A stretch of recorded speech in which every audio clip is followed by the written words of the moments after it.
프롤로그 붉은 갓의 사나이 약 10분. 낙동강의 물안개는 검고 깊었다. 밤이 다 지나가고 새벽이 오는 그 시간대, 강물 위에는 이상한 붉은 빛이 떠 있었다. 태양이 아직 떠오르지 않았는데도 하늘과 물이 붉다. 그것은 피 때문이었을 수도 있다. 그것은 불 때문이었을 수도 있다.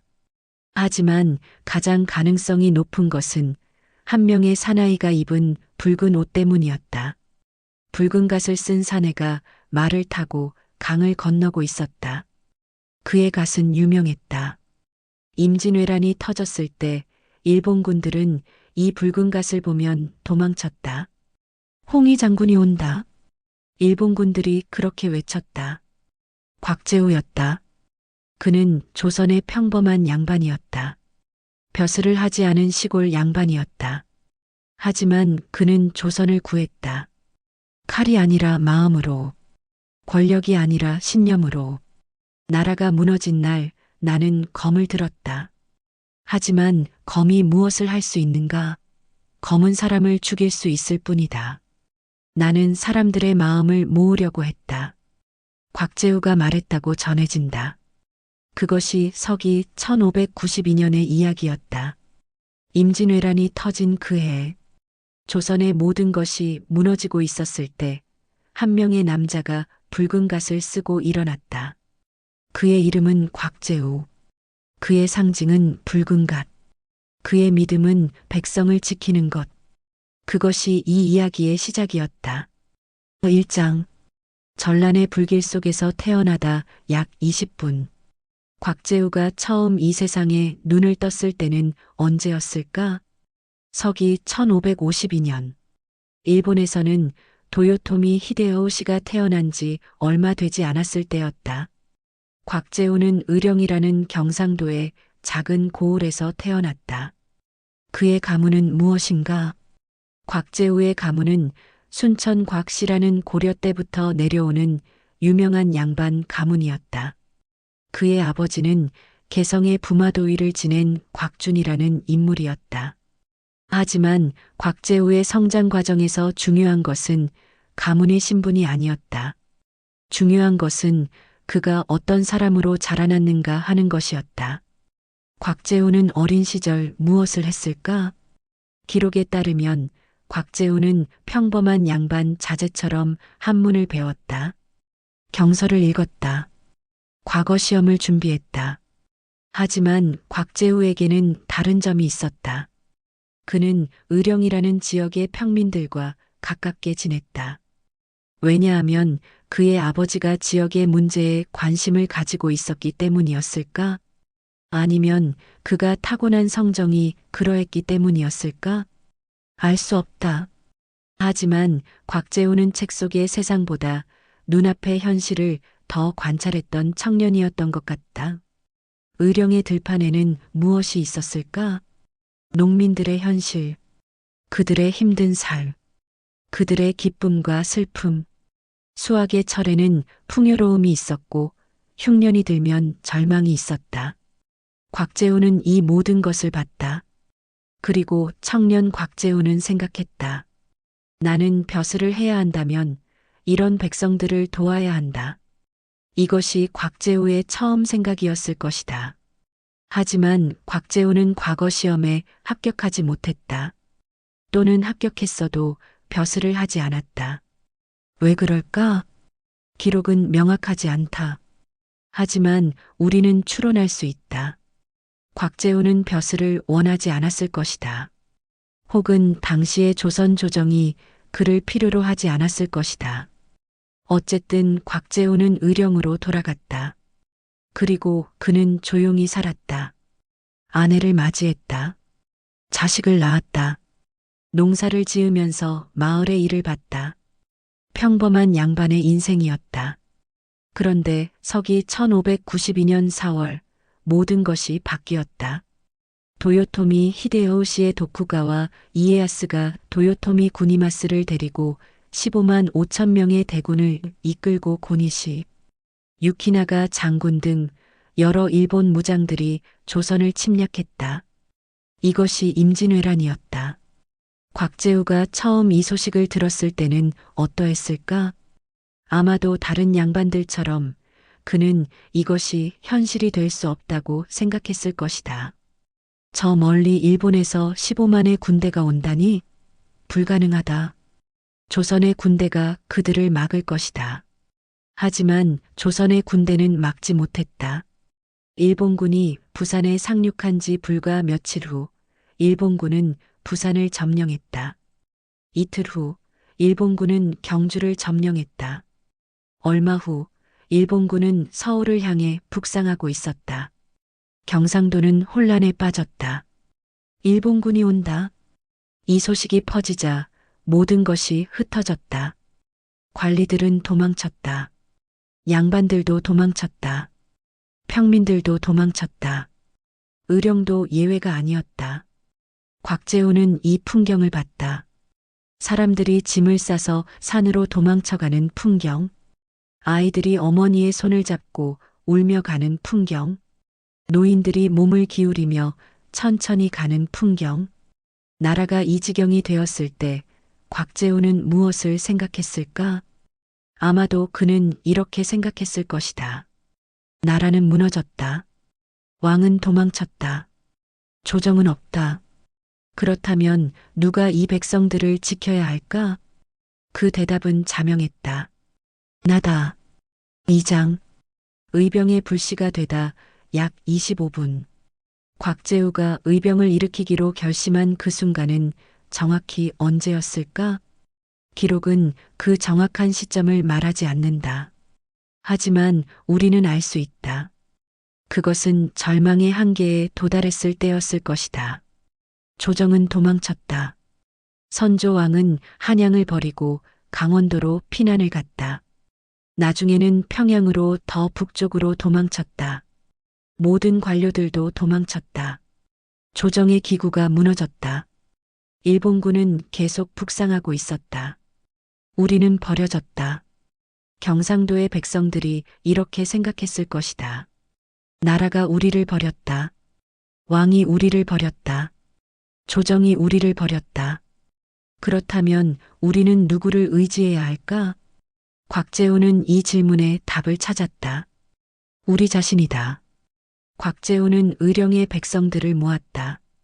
누가 모였을까? 기록에 따르면 곽재우가 처음 모은 사람들은 의령의 주변 지역 사람들이었다. 농민들, 상인들, 승려들, 양반들. 신분에 관계없이 모두 모였다. 왜냐하면 그들은 모두 같은 절망을 느끼고 있었기 때문이었다.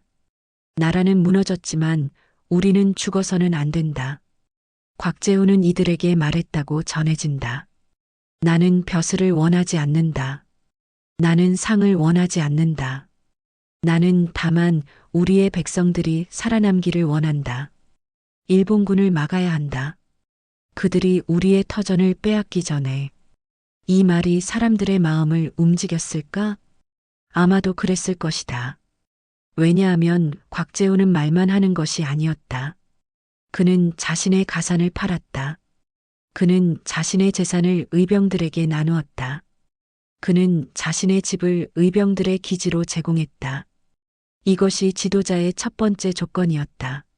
말로만이 아니라 행동으로 보여준다. 곽재우는 이를 실천했다. 그리고 곽재우는 붉은 옷을 입기로 결심했다. 왜 붉은 옷인가? 기록에 따르면 그것은 의도적인 선택이었다. 붉은색은 눈에 띈다. 밤하늘에도 눈에 띈다. 곽재우가 붉은 옷을 입은 이유는 뭔가? 아마도 그것은 상징이었을 것이다. 나는 숨지 않는다. 나는 당당하다. 붉은 옷을 입은 의병들이 나타났다. 일본군들은 이들을 보고 도망쳤다. 홍위 장군이 온다. 이 소문이 나돌자 일본군들은 먼저 도망치기 시작했다. 이것이 곽재우가 얻은 첫 번째 승리였다. 전투 없이 얻은 승리. 심리전의 승리. 하지만 곽재우는 거기에 만족하지 않았다. 첫 전투를 준비했다. 낙동강이 전투지였다. 낙동강은 경상도와 전라도를 나누는 강이었다. 곽재우는 낙동강에서 일본군을 막기로 결심했다. 첫 번째 실제 전투가 벌어졌다. 곽재우는 지형을 이용했다. 낙동강의 강폭, 물의 흐름, 강둑의 높이, 숲의 위치, 모든 것을 계산했다. 그리고 일본군이 강을 건너려고 할 때 고려군은 일제히 공격했다. 화살이 쏟아졌다. 일본군이 쓰러졌다. 그리고 낙동강의 물은 처음으로 붉어졌다.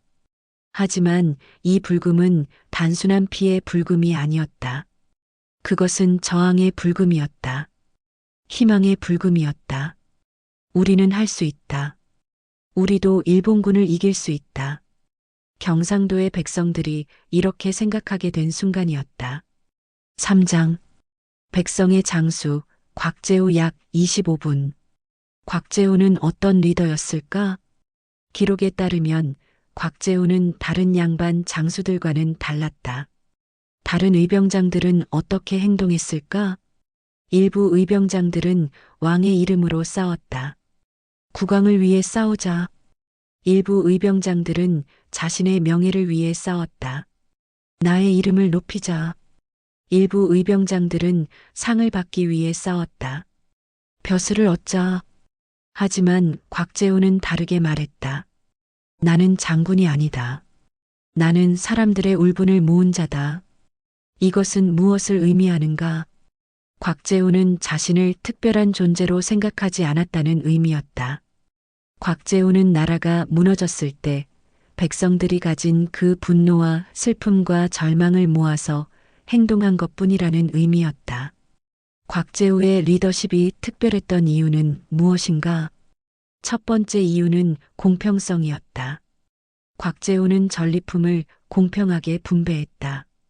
일반적인 장군들은 전리품의 대부분을 자신이 가지거나 양반들에게 나눠줬다. 하지만 곽재우는 평민들에게도 공평하게 나눠줬다. 농민도 받았다. 상인도 받았다. 노예도 받았다. 우리는 모두 같다. 모두 국가의 백성이다. 곽재우가 그렇게 말했다고 전해진다. 두 번째 이유는 인간성이었다. 곽재우는 전투 전에 의병들과 함께 밥을 먹었다고 전해진다. 장수는 높은 곳에서 군대를 지휘하지 않는다.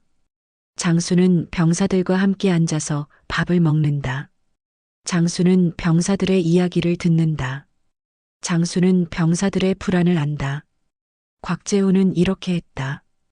그렇기 때문에 병사들은 곽재우를 따랐다. 벼슬 때문이 아니라 인간으로서 신뢰했기 때문이었다.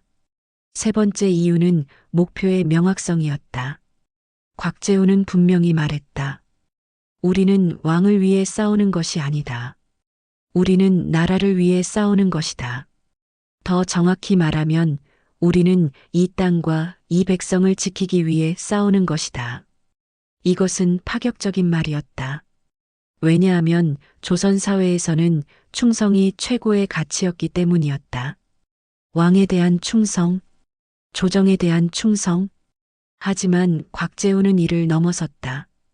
백성에 대한 충성, 이 땅에 대한 충성. 이것이 곽재우가 추구한 가치였다. 곽재우는 다른 의병장들과도 연대했다. 고경명이라는 의병장이 있었다. 그는 지난해 적갑산에서 의병을 일으켰다. 김천일이라는 의병장도 있었다. 그는 지난해 운장산에서 의병을 일으켰다. 이들은 모두 곽재우와 같은 마음으로 의병을 일으킨 사람들이었다. 이들은 서로를 존경했다. 이들은 서로를 도왔다. 우리는 경쟁하지 않는다. 우리는 같은 목표를 추구한다. 백성을 지키는 것이다. 곽재우가 그렇게 말했다고 전해진다. 하지만 곽재우의 행동 속에는 깊은 슬픔도 있었다.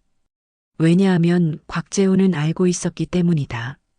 이 모든 것이 본래는 필요 없어야 한다는 것을.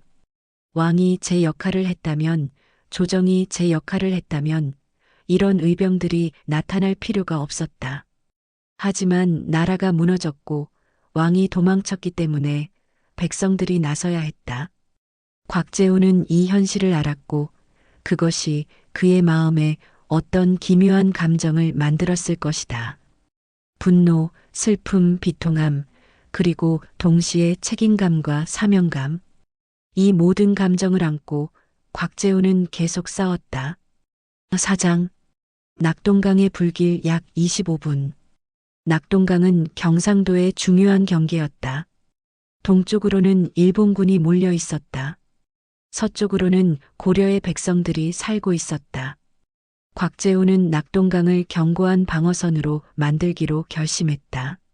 첫 번째 전투는 성공했다. 하지만 일본군은 물러나지 않았다. 대신 더 많은 병력을 들여서 다시 공격했다. 이번에는 더욱 격렬한 전투가 벌어졌다. 일본군이 강을 건너려고 할 때 곽재우는 어떤 전술을 사용했을까? 첫째, 매복 전술을 사용했다. 일본군의 일부가 강을 건넜을 때 곽재우의 의병들은 숲과 언덕에서 일제히 공격했다. 일본군은 포위됐다. 퇴로를 잃었다. 둘째, 물길을 이용한 전술을 사용했다. 곽재우는 강의 상류의 댐을 터뜨렸다고 전해진다. 물론 이것이 정확한 기록인지는 불명확하지만 강물의 흐름이 급해졌다. 일본군이 강을 건너려던 보트들이 전복되었다. 셋째, 심리 전술을 사용했다. 곽재우는 의도적으로 붉은 옷을 눈에 띄게 했다. 홍위 장군 곽재우가 온다. 이 소문이 퍼지자 일부 일본군들은 전투를 시작하기 전에 도망쳤다. 이렇게 여러 전술을 결합한 곽재우의 전투는 매우 효과적이었다. 일본군은 낙동강을 건널 수 없었다. 계속해서 공격해도 마찬가지였다. 매번 패배했다. 일본군의 지휘관들은 좌절했다. 저 붉은 갓의 사나이는 도대체 누구인가? 우리가 이길 수 없단 말인가? 하지만 곽재우는 이기기만 원하지 않았다. 곽재우는 백성들을 지키기를 원했다. 전투가 벌어지는 동안 곽재우는 계속 백성들을 피난시켰다. 낙동강 서쪽의 안전한 곳으로 아이들을 먼저 보냈다. 노인들을 먼저 보냈다. 그 다음 여자들을 보냈다. 마지막에 남자들을 보냈다. 곽재우는 계속 후방 경호를 담당했다. 더 빨리 가세요. 더 빨리. 곽재우가 백성들을 격려했다. 이 모든 과정 속에서 곽재우의 의병들은 계속 일본군과 싸웠다. 여름이 지나고 가을이 왔다. 가을이 지나고 겨울이 왔다. 계속되는 전투 속에서 곽재우는 지칠 줄 몰랐다. 왜냐하면 곽재우는 자신이 무엇을 위해 싸우는지 알고 있었기 때문이었다. 나는 벼슬을 위해 싸우지 않는다. 나는 우리의 백성을 위해 싸운다. 이 신념이 곽재우를 움직였다. 시간이 지났고 일본군의 기세가 약해지기 시작했다. 왜냐하면 도요토미 히데요시가 사망했기 때문이었다. 일본의 내부 정치가 변했다. 도요토미 구니마스의 지위가 불안해졌다. 일부 일본 무장들은 조선에서 철수할 것을 주장했다. 결국 일본군은 낙동강을 포기했다. 물러났다. 부산으로 내려갔다. 낙동강은 이제 고려의 땅이 되었다. 곽재우가 지킨 낙동강. 곽재우의 붉은 옷이 물들인 낙동강. 밤하늘의 별들이 비추는 낙동강.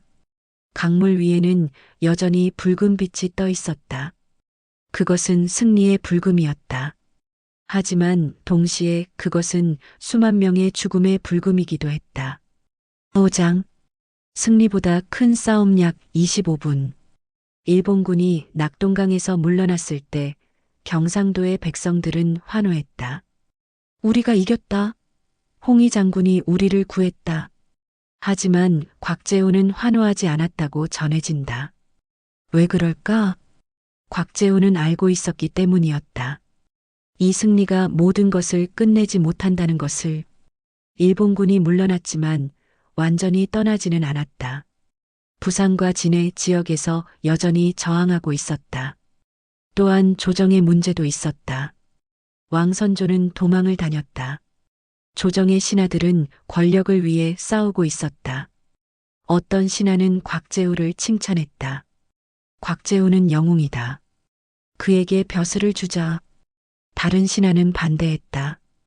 곽재우는 양반이 아니다. 그는 거칠다. 그는 조정의 통제 밖에 있다. 곽재우에 대한 평가는 갈렸다. 일부는 그를 영웅으로 봤고 일부는 그를 위협으로 봤다. 곽재우는 이 모든 것을 봤다. 그리고 곽재우는 깨달았다. 나라는 여전히 나라가 아니다. 왕은 여전히 왕이 아니다. 조정은 여전히 제 역할을 하지 못하고 있다. 이것이 곽재우에게 가장 큰 충격이었을 것이다. 외적은 물리쳤다. 하지만 내적 문제는 여전히 남아 있었다. 곽재우는 이 상황 속에서 깊은 고민에 빠졌을 것이다. 나는 어떻게 해야 할까? 한 가지 길이 있었다. 벼슬을 받는 것, 조정에 출사하는 것, 조정의 신하가 되어서 내부에서 변화를 만드는 것. 하지만 곽재우는 이 길을 거절했다고 전해진다. 왜 그럴까? 아마도 곽재우는 알고 있었을 것이다. 벼슬을 받으면 자신이 추구한 가치를 지킬 수 없을 것이라는 것을, 벼슬을 받으면 권력의 게임에 참여해야 할 것이라는 것을, 벼슬을 받으면 백성을 위한 순수한 마음을 잃을 것이라는 것을. 곽재우는 다른 길을 선택했다. 나는 벼슬을 거절한다. 대신 나는 백성을 위해 계속 일할 것이다. 이것이 곽재우가 한 선택이었다. 이것은 매우 혁신적인 선택이었다. 당시 조선 사회에서 벼슬을 거절하는 것은 거의 반항과 같은 것이었다. 벼슬은 명예였다. 벼슬은 권력이었다. 벼슬은 신분의 상징이었다. 하지만 곽재우는 이 모든 것을 거절했다. 왜? 왜냐하면 곽재우는 더 큰 것을 가지고 있었기 때문이었다. 신념. 진정한 명예는 벼슬이 아니다. 진정한 명예는 내가 한 일이 백성을 도왔다는 것이다. 곽재우가 그렇게 생각했을 것이다. 진정한 권력은 벼슬 타이틀이 아니다. 진정한 권력은 백성들의 신뢰이다. 곽재우는 이렇게 생각했을 것이다. 곽재우는 의령으로 돌아가기로 결심했다. 조정은 이를 받아들이지 않으려고 했다. 곽재우, 다시 생각해보라. 벼슬을 받자. 조정에서 당신을 필요로 한다. 하지만 곽재우는 거절했다.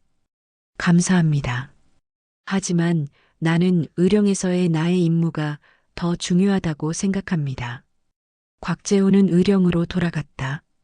그리고 모든 벼슬 제의를 거절했다. 평생 벼슬을 하지 않았다. 이것이 곽재우가 한 가장 큰 결정이었을 것이다. 이 결정은 곽재우가 정말로 무엇을 원했는지를 보여준다. 권력도 아니었다. 명예도 아니었다. 벼슬도 아니었다. 오직 백성을 지키는 것. 오직 나라를 구하는 것. 이것이 곽재우가 원한 것이었다. 6장. 은둔 속의 붉은 갓 약 20분. 곽재우가 의령으로 돌아갔을 때 그는 어떤 생활을 했을까? 기록에 따르면 곽재우는 의령에서 매우 조용한 생활을 했다고 한다. 그는 집에 머물렀다. 손님들을 많이 받지 않았다. 벼슬 제의가 계속 들어왔지만 거절했다. 나는 의령에 머물겠습니다. 나는 여기에 있어야 할 사람입니다. 곽재우는 의령의 발전을 위해 일했다. 의령의 도로를 정비했다. 의령의 학교를 설립했다. 의령의 백성들을 도왔다. 곽재우는 조용하고 평범한 일들을 했다. 하지만 백성들은 곽재우를 잊지 않았다. 홍희 장군이 여기 있다. 이 소문이 나돌자 사람들이 계속 찾아왔다. 일부는 물건을 들고 와서 팔아달라고 했다. 일부는 조언을 구했다. 일부는 그냥 곽재우를 보기만 하고 싶었다. 곽재우는 이들을 모두 받아들였다. 나는 특별한 사람이 아닙니다. 나는 당신들과 같은 사람입니다. 곽재우는 그렇게 말했다고 전해진다. 곽재우는 의령의 사람들과 함께 밥을 먹었다. 의령의 아이들과 함께 놀았다. 의령의 노인들과 함께 이야기를 나눴다. 곽재우는 계속 붉은 옷을 입었다고 전해진다. 왜 계속 붉은 옷을 입었을까? 아마도 그것은 잊지 말자는 의미였을 것이다. 나는 무엇을 위해 싸웠는가를 잊지 말자. 우리는 무엇을 위해 싸웠는가를 잊지 말자. 곽재우는 밤하늘을 보면서 생각했을 것이다. 내가 이 붉은 갓을 벗을 수는 없다. 나는 여전히 의병이다. 의병의 정신이 나와 함께한다. 시간이 지났고 곽재우는 나이가 들었다. 검은 머리가 하얀 머리가 되었다. 하지만 곽재우의 눈빛은 여전히 날카로웠다고 전해진다.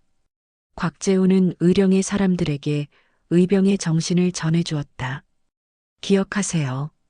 언제 나라가 위기에 처하면 우리가 나서야 합니다. 우리가 백성입니다. 우리가 이 땅의 주인입니다. 곽재우는 이렇게 말했다고 전해진다. 곽재우의 이 말들이 의령에서 전해지고 의령에서 경상도로 퍼져나갔다.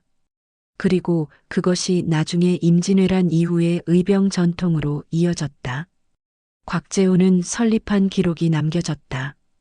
홍위 장군 곽재우는 이 땅의 수호자였다. 그는 나라를 위해서가 아니라 백성을 위해 싸웠다. 그는 벼슬을 거절하고 의령으로 돌아가 백성들과 함께 살았다. 이것들이 곽재우의 이야기로 기록되었다. 그리고 의령의 밤하늘에는 항상 붉은 노을이 떠 있었다고 전해진다. 그것은 곽재우의 붉은 갓을 상징하는 것이었을 것이다. 7장 곽재우의 리더십과 철학 약 35분. 곽재우는 어떤 리더였는가? 현대의 리더십 이론으로 분석하면 어떻게 될까? 먼저 곽재우가 보여준 리더십의 첫 번째 원칙은 명예보다 실질이었다. 곽재우는 자신의 명예를 위해 싸우지 않았다. 대신 실제로 백성들이 살아남도록 하기 위해 싸웠다. 현대의 많은 리더들은 이것이 역순이다. 많은 리더들은 자신의 명예를 위해 실질을 포기한다. 하지만 곽재우는 달랐다. 내 명예는 중요하지 않다. 중요한 것은 사람들이 살아남는다는 것이다. 이것이 곽재우의 철학이었다. 두 번째 원칙은 두려움보다 신념이었다. 곽재우는 두려워했을 것이다. 일본군의 대군을 상대할 때 곽재우는 분명히 두려워했을 것이다. 하지만 그 두려움보다 신념이 더 컸다. 우리는 이겨야 한다. 우리의 백성을 지켜야 한다. 이 신념이 곽재우를 움직였다. 현대의 리더들도 마찬가지로 두려움을 느낀다. 실패에 대한 두려움, 비판에 대한 두려움, 손실에 대한 두려움. 하지만 진정한 리더는 그 두려움을 극복한다. 신념으로. 곽재우는 이를 보여줬다. 세 번째 원칙은 권력보다 백성이었다. 곽재우는 벼슬을 거절했다. 권력을 거절했다. 왜? 왜냐하면 권력이 백성을 위한 일을 방해할 것이라고 생각했기 때문이었다.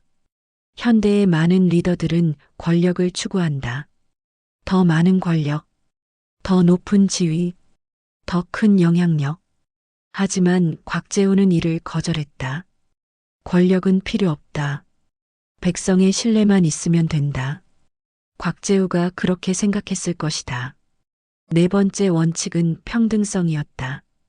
곽재우는 신분을 가리지 않았다. 농민과 양반을 같이 봤다. 상인과 신사를 같이 봤다. 노예와 자유민을 같이 봤다. 우리는 모두 같다. 우리는 모두 이 나라의 백성이다. 이것이 곽재우의 철학이었다. 현대에서도 진정한 리더는 이런 평등성을 가져야 한다. 하지만 현실은 대부분 그렇지 않다. 리더들은 자신과 다른 집단을 차별하기도 한다. 하지만 곽재우는 500년 전에 이미 평등성을 보여줬다. 5번째 원칙은 말과 행동의 일치였다. 곽재우는 말만 하지 않았다. 말한 것을 행동했다. 백성을 도우겠다고 말했고 자신의 가산을 팔아서 그들을 도왔다. 의병을 일으키겠다고 말했고 실제로 의병을 일으켰다. 벼슬을 거절하겠다고 말했고 평생 벼슬을 하지 않았다. 말과 행동이 일치했다. 현대의 리더들 중에서 말과 행동이 일치하는 리더가 몇이나 될까? 많은 리더들은 말과 행동이 다르다. 하지만 곽재우는 다르게 살았다. 6번째 원칙은 겸손함이었다. 곽재우는 자신을 장군이라고 부르지 않았다. 나는 사람들의 울분을 모은 자다. 이것이 곽재우가 자신을 표현한 방식이었다.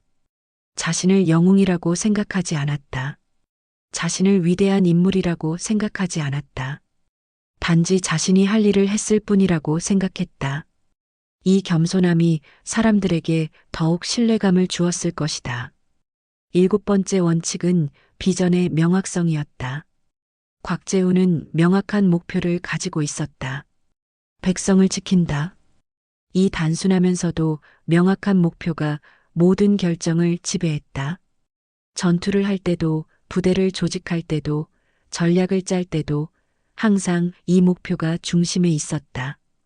현대의 리더들도 명확한 비전을 가져야 한다. 하지만 많은 리더들은 비전이 모호하다. 금전 추구, 권력 추구, 명예 추구, 모호한 목표들. 곽재우는 명확했다. 백성을 지킨다. 이 7가지 원칙 속에서 우리는 곽재우의 진정한 리더십을 본다. 그리고 이 리더십은 현대에도 여전히 유효하다. 왜냐하면 인간의 기본 가치는 변하지 않기 때문이다. 명예와 실질 사이에서도 현대인들은 여전히 고민한다. 두려움과 신념 사이에서도 현대인들은 여전히 고민한다. 권력과 백성 사이에서도 현대인들은 여전히 고민한다. 곽재우가 제시한 답은 500년 전의 것이지만 여전히 현대적이다. 7-1장 다른 의병장들과의 비교. 곽재우의 특별함. 약 18분.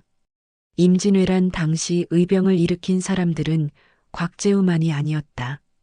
고경명이라는 의병장이 있었다. 고경명은 진안의 적갑산에서 의병을 일으켰다.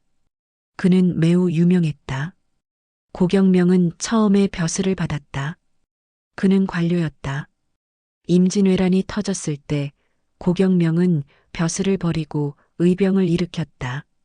고경명은 곽재우와 친하게 지냈다고 전해진다. 그들은 서로를 존경했다. 하지만 고경명은 곽재우와는 조금 달랐다. 고경명은 조정과의 관계를 유지하려고 했다. 고경명은 자신의 공로를 인정받기를 원했다. 고경명은 벼슬로 승리의 자리를 원했을 수도 있다. 이것이 나쁜 것은 아니었다. 고경명도 백성을 위해 싸웠기 때문이었다. 하지만 곽재우는 달랐다. 곽재우는 조정과의 관계를 거절했다. 곽재우는 자신의 공로를 인정받기를 원하지 않았다. 곽재우는 벼슬로 자신의 승리를 증명하려고 하지 않았다. 내가 한 일이 맞는지 틀린지는 백성이 판단하면 된다. 조정이 판단할 필요는 없다. 곽재우가 그렇게 생각했을 것이다. 또 다른 의병장이 있었다. 김천일이라는 의병장이었다. 김천일은 진안의 운장산에서 의병을 일으켰다. 김천일도 매우 용감한 장수였다. 김천일은 곽재우와 고경명과 함께 의병의 삼각편대를 이루었다. 하지만 김천일도 곽재우와는 달랐다. 김천일은 더 격렬한 성격이었다고 전해진다. 김천일은 더 공격적이었다. 김천일은 자신의 능력을 더 드러내고 싶었을 수도 있다. 이것도 나쁜 것은 아니었다. 각각의 의병장들은 자신의 방식으로 백성을 지키려고 했기 때문이었다. 하지만 곽재우의 특별한 점은 무엇인가? 첫째, 곽재우는 벼슬을 거절한 유일한 의병장이었을 가능성이 높다. 당시 의병장들 중 대부분은 나중에 벼슬을 받았다. 고경명도 받았다. 김천일도 받았다. 하지만 곽재우는 받지 않았다. 거절했다. 이것은 매우 특별한 선택이었다. 왜냐하면 벼슬을 받는 것이 당시 사회에서 성공의 증거였기 때문이었다. 벼슬을 거절한다는 것은 사회적 성공을 포기한다는 의미였다. 하지만 곽재우는 이를 받아들였다. 나는 벼슬이 필요 없다. 나는 백성의 신뢰가 필요할 뿐이다. 이것이 곽재우의 선택이었다. 둘째, 곽재우는 의령에 머물렀다. 다른 의병장들은 서울로 올라가거나 조정의 일에 참여했을 수도 있다.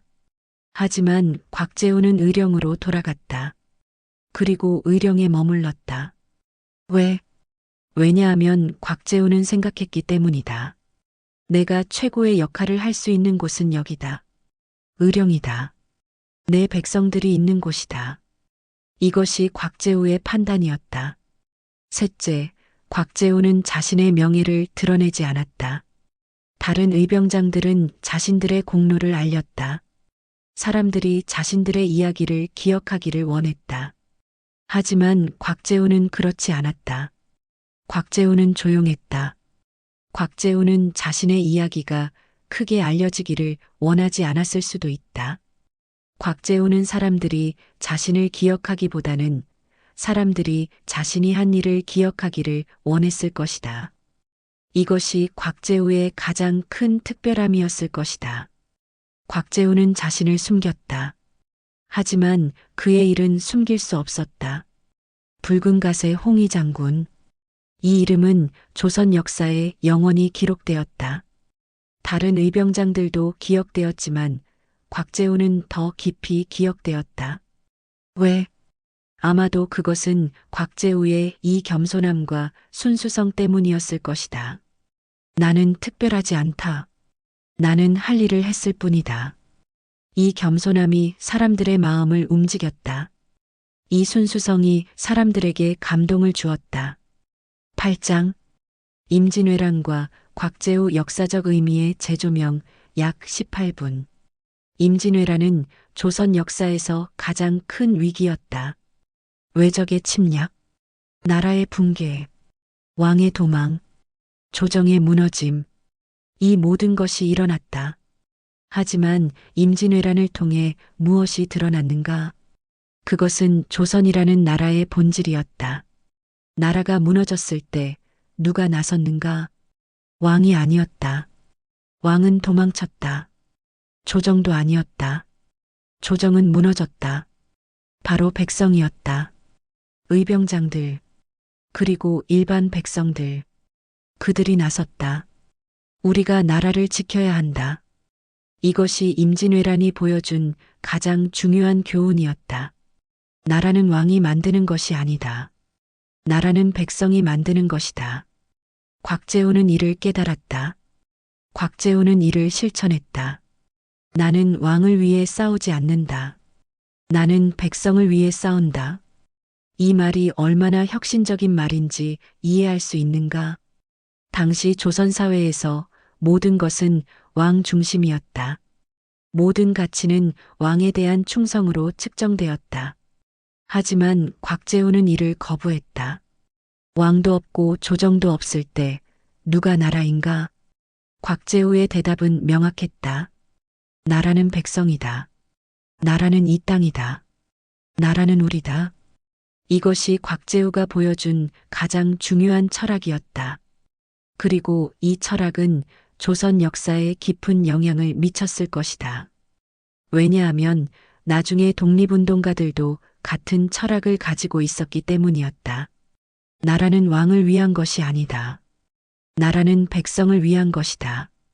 이 철학이 곽재우로부터 비롯되었을 가능성이 높다. 임진왜란 당시의 의병운동이 나중에 어떻게 발전했는가? 의병운동은 조선 역사 전체를 통해 계속되었다. 병자호란 당시에도 의병이 일어났다. 외국의 침략이 있을 때마다 의병이 일어났다.